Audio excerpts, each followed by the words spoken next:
ইয়াসমিন, বিভাগীয় প্রধান, রাষ্ট্রবিজ্ঞান বিভাগ। পরিণতি বিষয়ের শিক্ষার্থীদের আমার পক্ষ থেকে অনেক অনেক শুভেচ্ছা ও অভিনন্দন। তোমরা হয়তো ইতিমধ্যে জানো যে করোনা নামক ভয়াবহ মহামারীর কারণে শিক্ষা ব্যবস্থা অনেকাংশেই বিপর্যস্ত। এই বিপর্যস্ত শিক্ষা ব্যবস্থাটাকে সামনের দিকে এগিয়ে নেওয়ার জন্য সরকার তরফ থেকে সিদ্ধান্ত নেওয়া হয় অনলাইনে শিক্ষা কার্যক্রম চালু করা। এই প্রেক্ষিতে আমার রায়পুরা কলেজেও সরকারি সিদ্ধান্তের সাথে তাল মিলিয়ে অনলাইনে কিছু ক্লাস নেওয়ার উদ্যোগ নিয়েছে। তো আজকে আমি তোমাদের সামনে চতুর্থ অধ্যায় বাংলাদেশের সংবিধান নিয়ে কিছু আলোচনা। তো তোমরা হয়তো সকলেই জানো যে আমরা সৃজনশীল যুগে সৃজনশীল পড়াশোনায় আমরা যেভাবে ক্লাসে পাঠদান করে থাকি, অনলাইনে ক্লাসে পাঠদান করাটা একটু হলো ডিফিকাল্ট। তো তারপরেও যেহেতু আমরা চালু করেছি, তোমরা অল্প সময়ের ভিতরে আমরা শুধু মূল কথাগুলো বলবো, তোমরা এর ভিতরে এটা আয়ত্তে আনার চেষ্টা করো। বাংলাদেশের সংবিধান একই দিকে পরীক্ষার জন্য ইম্পর্টেন্ট, একই দিকে হচ্ছে তোমাদের পরবর্তীতে যে কোনো ইন্টারভিউর জন্য তোমাদের জন্য এটা একটা গুরুত্বপূর্ণ। তো এক্ষেত্রে আমরা আজকের যে প্রশ্নটা, সৃজনশীলের যে প্রশ্ন বা উদ্দীপক, সেটার জন্য ইম্পর্টেন্ট হচ্ছে বাংলাদেশের সংবিধানের প্রকৃতি ও বৈশিষ্ট্য। কিন্তু তার আগে আমি সংবিধানের উপর কিছু সংক্ষিপ্ত আলোচনা করতে চাই। সংবিধান পৃথিবীর প্রত্যেক রাষ্ট্রকে পরিচালনার জন্যই রয়েছে সংবিধান। সংবিধান হচ্ছে রাষ্ট্র মূল চালিকা শক্তি। ইঞ্জিন ছাড়া যেমন জাহাজ চলতে পারে না, সংবিধান ছাড়া তেমনি রাষ্ট্র চলতে পারে না। 1971 সালে দীর্ঘ 9 মাসের মুক্তি সংগ্রামের মধ্য দিয়ে বাংলাদেশ স্বাধীনতা অর্জন। 1972 সালের 10 এপ্রিল আমাদের জাতির পিতা বঙ্গবন্ধু শেখ মুজিবুর রহমান স্বাধীন বাংলাদেশের মাটিতে পা রাখেন। স্বাধীন বাংলাদেশে এসে উনি প্রথমেই মনোনিবেশ করেন একটা সুন্দর সংবিধান তৈরি করা। আর এই লক্ষ্যে উনি প্রথমে কি করেন, একটা গণপরিষদ গঠনের উদ্যোগ।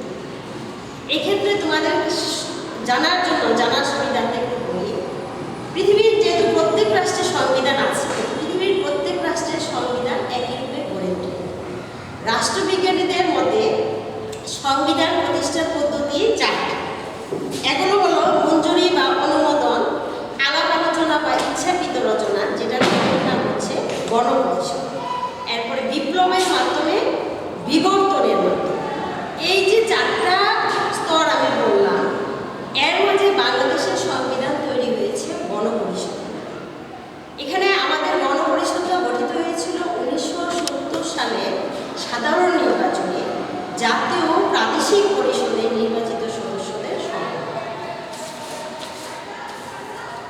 1972 সালে 10 এপ্রিল গণপরিষদের প্রথম অধিবেশন আহ্বান করা হয়। তারিখটা কত বললাম? 1972 সালের 10 এপ্রিল। তৎকালীন আইনমন্ত্রী ডক্টর কামাল হোসেনকে সভাপতি করে 34 সদস্য বিশিষ্ট একটি কমিটি গঠন করা হয়। উল্লেখ্য যে এই 34 জন সদস্যের মধ্যে 33 জনই ছিলেন পুরুষ, শুধুমাত্র একজন ছিলেন মহিলা, তার নাম ছিল ডক্টর রাজিয়া। এই গণপরিষদ বিভিন্ন বৈঠকে মিলিত হয়ে বিভিন্নভাবে আলাপ আলোচনার মাধ্যমে 1972 সালের 12ই অক্টোবর সংবিধানের দ্বিতীয় অধিবেশন বসে এবং সেখানে তারা তাদের সেই খসড়া সংবিধান উত্থাপন করে। এই সংবিধানের উপরে বিভিন্ন আলাপ আলোচনা হয়, তারপরে গণপরিষদে এটা 1972 সালের 14 নভেম্বর গৃহীত হয়।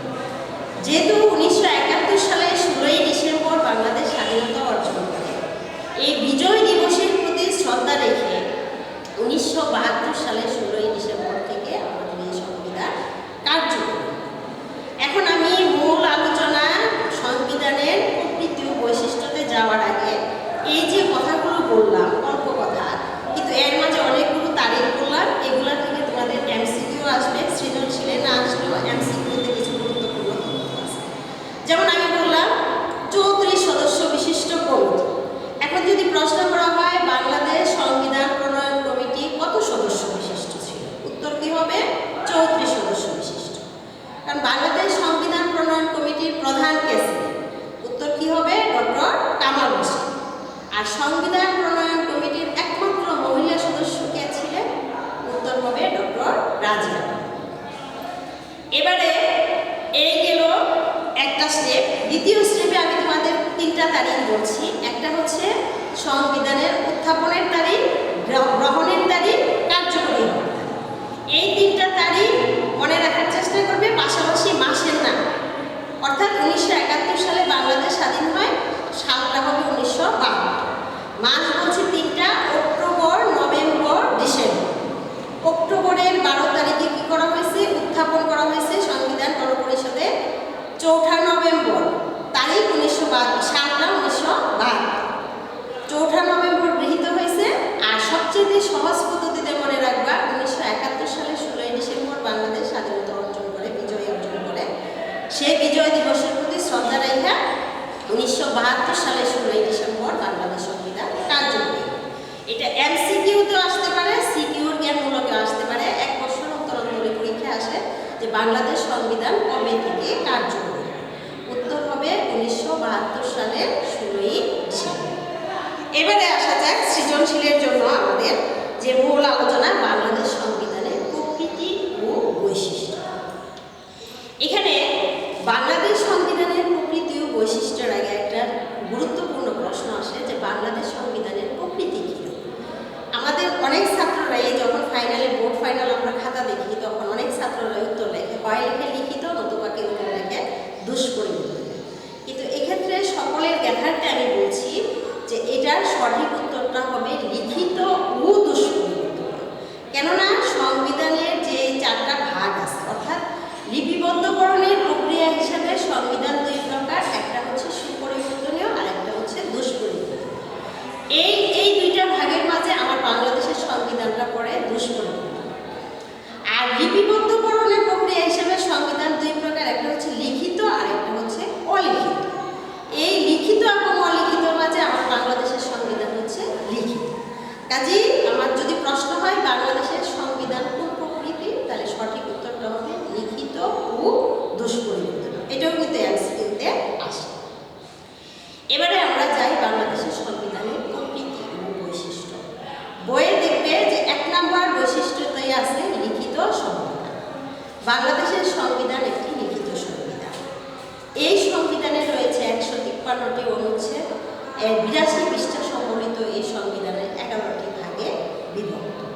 এখান থেকে মাঝে মাঝে এমসিকিউতে আসে যে বাংলাদেশের সংবিধান কয়টি অনুচ্ছেদ? উত্তর হবে 153টি। আর কয় ভাগে বিভক্ত?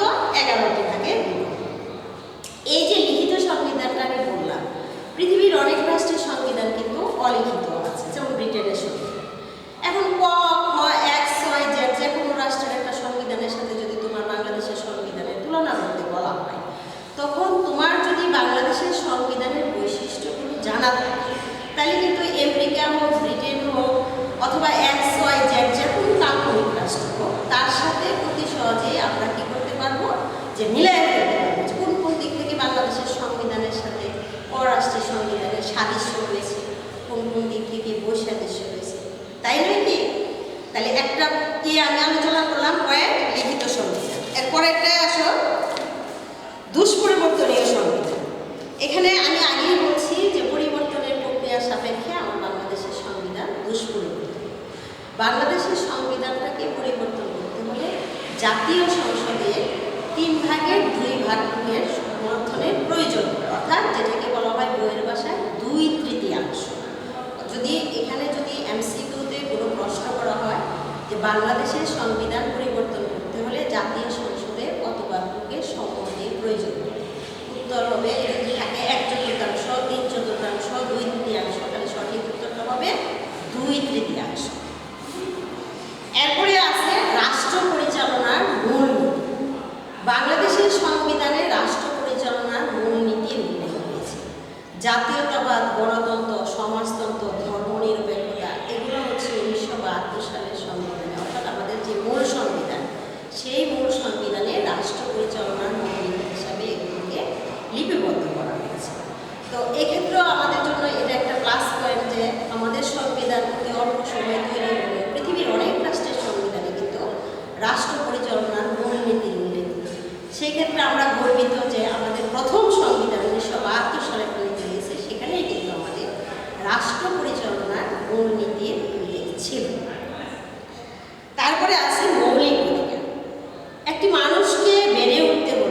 তার জীবন ধারণের জন্য তাকে বেড়ে উঠতে হলে, রাষ্ট্রের সুন্দর নাগরিক হিসেবে, সুনাগরিক হিসেবে গড়ে উঠতে হলে, তার নিজেকে তৈরি করতে হলে কিছু অধিকার একান্তই তার জন্য, যেগুলোকে বলা হয় মৌলিক অধিকার। তো বাংলাদেশ রাষ্ট্রের সংবিধানে একজন নাগরিকের মৌলিক অধিকার সংরক্ষণ করা হয়েছে, যার জন্য এই অধিকারগুলো আরও বেশি গুরুত্ব পেয়েছে। এরপরে আছে এককেন্দ্রিক শাসন। এখানে একটু আলোচনা করতে হয় যে তোমরা জানো যুক্তরাষ্ট্রীয় সরকার এবং এককেন্দ্রিক সরকার। এককেন্দ্রিক সরকার যে সকল দেশে একটি মাত্র কেন্দ্র থেকে শাসন এবং সকল ক্ষমতা পরিচালনা করা হয়, পৃথিবীর সেই সকল রাষ্ট্রই হচ্ছে এককেন্দ্রিক রাষ্ট্র। এদিক থেকে আমার বাংলাদেশকে এককেন্দ্রিক রাষ্ট্র হিসেবে ঘোষণা করা হয় এবং শাসন ব্যবস্থাটাও করা হয় এককেন্দ্রিক। তাহলে এটি এক বাংলাদেশের সংবিধানের একটি বৈশিষ্ট্য। এখন দেখো যে আমি উদ্দীপকে যাওয়ার আগে মাঝখানে একটু কথা বলি, যেমন মার্কিন যুক্তরাষ্ট্রের সংবিধান, এরা কিন্তু যুক্তরাষ্ট্রীয় প্রকৃতির সরকার। পৃথিবীর যে সকল রাষ্ট্রে যুক্তরাষ্ট্রীয় প্রকৃতির সরকার ব্যবস্থা বিদ্যমান, সে সকল রাষ্ট্রে কিন্তু আইনসভা থাকে দ্বিকক্ষ বিশিষ্ট। তাহলে আমার বাংলাদেশ যেহেতু এককেন্দ্রিক রাষ্ট্র, আমার বাংলাদেশের আইনসভা হচ্ছে এক কক্ষ বিশিষ্ট, অর্থাৎ বাংলাদেশের আইনসভার নাম জাতীয় সংসদ। জাতীয় সংসদ এক কক্ষ বিশিষ্ট। তাহলে এখানে আমি যদি জানি যে আমার রাষ্ট্রের সংবিধানের প্রকৃতি বা আমার রাষ্ট্রের শাসন ক্ষমতায় আছে যে আমার বাংলাদেশ নামক রাষ্ট্রটা এককেন্দ্রিক রাষ্ট্র, তাহলে পৃথিবীর যে সকল রাষ্ট্র যুক্তরাষ্ট্রীয় প্রকৃতি, তাদের সাথে আমার সাদৃশ্য আছে, মিল আছে না অমিল আছে, সেটা সহজে আমরা ধরতে পারবো। এজন্য আমি পয়েন্টের মাঝখানে এগুলো বলে নিচ্ছি। তারপরে মনে করো প্রজাতন্ত্র। পৃথিবীর যে সকল রাষ্ট্রে জনগণের প্রত্যক্ষ বা পরোক্ষ ভোটের মাধ্যমে রাষ্ট্রপ্রধান নির্বাচিত হয় এবং তারা রাষ্ট্র ব্যবস্থা পরিচালনা করে, সে সকল রাষ্ট্রকে বলা হয় প্রজাতান্ত্রিক রাষ্ট্র। এক্ষেত্রে আমার বাংলাদেশ সংবিধানে স্পষ্ট উল্লেখ আছে প্রজাতান্ত্রিক রাষ্ট্র। এরপরে সংসদীয় গণতন্ত্র। 1972 সালের মূল সংবিধানে আমার বাংলাদেশের যে সংবিধান রচনা করা হয়েছিল, সেক্ষেত্রে সংসদীয় পদ্ধতির সরকার ব্যবস্থা বিদ্যমান ছিল। সংসদীয় পদ্ধতির সরকার ব্যবস্থায় সরকার প্রধান হন প্রধানমন্ত্রী আর রাষ্ট্রপ্রধান থেকে রাষ্ট্রপতি। এক্ষেত্রে শুধুমাত্র আমার দেশের যে প্রধানমন্ত্রীর নির্দেশে অন্যান্য মন্ত্রীবর্গ পরিচালিত হয়, গোটা রাষ্ট্র ব্যবস্থা পরিচালিত হয় এবং রাষ্ট্রপতি নামমাত্র রাষ্ট্রপ্রধান হিসেবে দায়িত্বভার অর্পণ করেন, পালন করেন। প্রধানমন্ত্রীর পরামর্শক্রমে রাষ্ট্রপতি বড় বড় নিয়োগদান করেন, যে কোনো সিদ্ধান্ত গ্রহণ করেন। এই যে সংসদীয় পদ্ধতির সরকার, এখানে সংবিধানের বৈশিষ্ট্য ছাড়াও কিছু কথা চলে আসে। যেমন যখন 1975 সালে আবার পুনরায় আমরা রাষ্ট্রপতি শাসিত সরকার ব্যবস্থাটাকে আমরা গ্রহণ করেছিলাম এবং সেই 1991 সালের 6ই আগস্ট পুনরায় আমরা সেই সংসদীয় পদ্ধতির সরকার ব্যবস্থায় ফিরে যাই।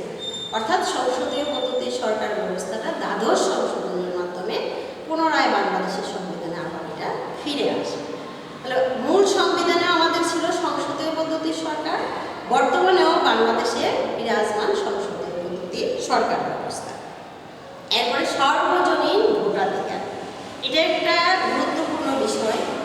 বাংলাদেশের সংবিধানে উল্লেখ আছে জাতি, ধর্ম, বর্ণ নির্বিশেষে সকল নাগরিককে 18 বছর বয়স হলে তাকে ভোটাধিকার প্রদান করতে হবে। ভোটাধিকার হলো নাগরিকের শ্রেষ্ঠ রাজনৈতিক অধিকার। তাহলে আমার বাংলাদেশের সংবিধানে এই সর্বজনীন ভোটাধিকারের নীতি স্বীকৃত।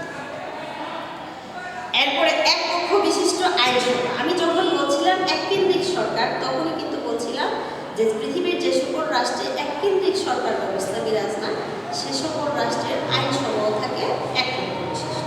তাহলে আমাদের বাংলাদেশের আইনসভা এক পক্ষ বিশিষ্ট, এটা পূর্বে বলা হয়ে গেছে। তো এরকম আরও অনেকগুলো পয়েন্ট আছে। তো এতগুলো পয়েন্ট যদি আমি বিস্তারিত আলোচনা করতে যাই, তাহলে হয়তো দেখা যাবে যে আজকের যে ক্লাস, অনলাইন ক্লাসের সময়সীমা এত দীর্ঘায়িত হয় না। সেই জন্য আমি এই আলোচনাটা, পয়েন্টের আলোচনাটা আমি আর দীর্ঘায়িত করলাম না। মূল যে বিষয়গুলো এগুলো তুলে ধরলাম, বাদ বাকিগুলো তোমরা সকলে বই থেকে দেখে নেবে।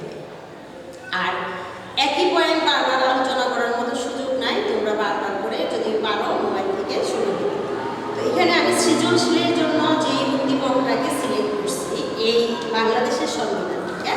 সেটা হচ্ছে তোমাদের 2016 সালে এবং 2019 সালে, যেহেতু তোমরা 21 সালের পরীক্ষার্থী, তো এই সংবিধানের উপর থেকে উদ্দীপক আছে। এখানে 16 সালের একটা উদ্দীপক আছে যে সময়ের দেশের সংবিধান একটি লিখিত সংবিধান, সংসদীয় পদ্ধতির সরকার, বিকল্প বিশিষ্ট আইনসভা, বিচার বিভাগের স্বাধীনতা ইত্যাদি এ সংবিধানের মূল বৈশিষ্ট্য। এ সংবিধান সংশোধনের জন্য আইনসভার 3/4 সদস্যের সমর্থন প্রয়োজন। সংবিধানটিতে জনগণের মৌলিক অধিকারের উল্লেখ থাকলেও রাষ্ট্র পরিচালনার মূলনীতির উল্লেখ। এই যে আমি সংবিধানের বৈশিষ্ট্যগুলো আলোচনা করলাম, ক এবং খ থেকে যে কোনো প্রশ্ন হতে পারে, যে বাংলাদেশ সংবিধান কবে থেকে কার্যকরী হয়, বাংলাদেশ সংবিধানের প্রকৃতি কী, অথবা ধর্মনিরপেক্ষতা বলতে কী বুঝো। তাহলে ক এবং খ নিয়ে এতটা সমস্যা হওয়ার কথা নয়। আমি শুধু সংবিধানে কীভাবে তোমরা প্রয়োগের প্রশ্নের উত্তরটা করবে আর কীভাবে উচ্চতর দক্ষতার প্রশ্নের উত্তর করবে সংক্ষিপ্ত আকারে এটার উপরে একটু কথা বলবো। যেমন এখানে আছে যে সময়ের দেশের সংবিধান একটি লিখিত সংবিধান। আমি যখন বাংলাদেশ সংবিধানের প্রকৃতি ও বৈশিষ্ট্য শুরু করি, তখন প্রথম বৈশিষ্ট্যই বলছি লিখিত সংবিধান। তাহলে যদি বলা হয় সময়ের দেশের সংবিধানের সাথে বাংলাদেশের সংবিধানের কোন কোন দিক থেকে মিল বা সাদৃশ্য আছে বর্ণনা, তাহলে আমরা কি করব যে সুমাইয়ার দেশের সংবিধানের সাথে বাংলাদেশের সংবিধানের নিম্নলিখিত বিষয়ে মিল রয়েছে। কোন কোন বিষয়ে? যেমন লিখিত বিষয়, যেমন উদ্দীপকে উল্লেখ আছে সুমাইয়ার দেশের সংবিধান একটি লিখিত সংবিধান। অপরপক্ষে বাংলাদেশ সংবিধানের প্রকৃতি ও বৈশিষ্ট্য আলোচনা করে আমরা জানতে পারি বাংলাদেশের সংবিধান একটি লিখিত সংবিধান। এরপরে লাইনটা আছে সংসদীয় পদ্ধতি সরকার, দ্বিকক্ষ বিশিষ্ট আইনসভা, বিচার বিভাগের স্বাধীনতা। এই যে কথাগুলো, এগুলোর সাথে কোনটাতে মিল পাই আমরা? যেমন সংসদীয় পদ্ধতির সরকার। উদ্দীপকে সুমাইয়ার রাষ্ট্রের সরকার ব্যবস্থা উল্লেখ আছে, তারা সংসদীয় পদ্ধতির সরকার দ্বারা পরিচালিত হয়। অপরপক্ষে আমাদের বাংলাদেশ নামক রাষ্ট্রটিও সংসদীয় পদ্ধতির সরকার দ্বারা পরিচালিত হচ্ছে। তাহলে এটা একটা গুরুত্বপূর্ণ মিল। দ্বিকক্ষ বিশিষ্ট আইনসভাটা আমাদের সাথে মিলে না, কারণ যেহেতু আমার বাংলাদেশ রাষ্ট্র এক কেন্দ্রিক রাষ্ট্র, কাজে আমার রাষ্ট্রের আইনসভা একক বিশিষ্ট। বিচার বিভাগের স্বাধীনতার কথা বলা হয়েছে, যদিও আমাদের মূল সংবিধানে বিচার বিভাগ ছিল, অর্থাৎ যে কোনো ব্যক্তি যদি দোষী সাব্যস্ত হয় তাকে বিচার করার ক্ষমতা বা দায়িত্ব দেওয়া হয় বিচার বিভাগকে। কিন্তু বিচার বিভাগের স্বাধীনতাটা আসে কিছুটা হলেও পরে, যেটা 2007 সালে নভেম্বর মাসে। তো এক্ষেত্রে তারপরে আমরা বলতে পারি যে বিচার বিভাগের স্বাধীনতার সাথে বাংলাদেশ সংবিধানে মিল রয়েছে। তো এইগুলো এভাবেই আমরা মিলগুলো তুলে ধরব। কিন্তু যদি অমিল আসে, অমিল এই উদ্দীপক থেকে এইখানে এই বছর প্রশ্নটাতে অমিল দেখায় না, শুধু সাদৃশ্য চাইছে। কিন্তু যদি বৈসাদৃশ্যও যায়, একই রকম উদ্দীপকে 2 রকম 3 রকমের প্রশ্ন করা যেতে পারে। যেমন বৈসাদৃশ্য চাইলে যেমন উদ্দীপকে সুমাইয়ার দেশের সংবিধানে বলা হয়েছে দ্বিকক্ষ বিশিষ্ট আইনসভা, অপরপক্ষে আমার বাংলাদেশ রাষ্ট্রের আইনসভা এক কক্ষ বিশিষ্ট। এখানে বলা হয়েছে এ সংবিধান সংশোধনের জন্য আইনসভার 3/4 সদস্যের প্রয়োজন, কিন্তু আমার বাংলাদেশ রাষ্ট্রের আইনসভা সংশোধন করতে হলে 2/3 অর্থাৎ 3 ভাগের 2 ভাগ লোকের সমর্থন প্রয়োজন। তাহলে এগুলো হচ্ছে আমার সাথে ওই সময়ের দেশের রাষ্ট্রের সংবিধানের সাথে বাংলাদেশ রাষ্ট্রের সংবিধানের অমিল।